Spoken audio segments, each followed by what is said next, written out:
It's trying to find, if we can, the sort of silver lining from the sort of current situation and lockdown, where a lot more people decided to get on two wheels, whether that be cycling or scooting or 2 feet and walking and running and so on.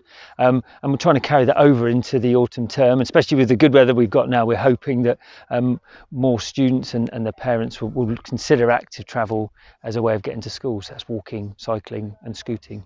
Sustrans, who work in partnership with Cornwall Council, put together a series of guides and resources on the council's website, and that's www.cornwall.gov.uk/active travel. And there you can find a number of guides that explain different ways of getting to school and things you might want to consider as part of that, because if it's something you haven't done before, there's obviously a lot of questions around how you might travel in a certain way.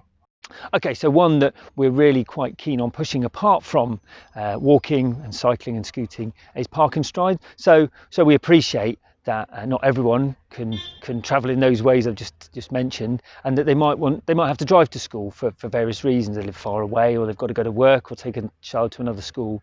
And park and stride is exactly what it says. You drive some of the way, you park, and then you walk the rest of the way. So for students in secondary education, we suggest they could perhaps walk on their own, but obviously with primary they might be doing that, the sort of the top end of the school, but they might also walk in with the parents, and then they're benefiting them from the everything around walking as well.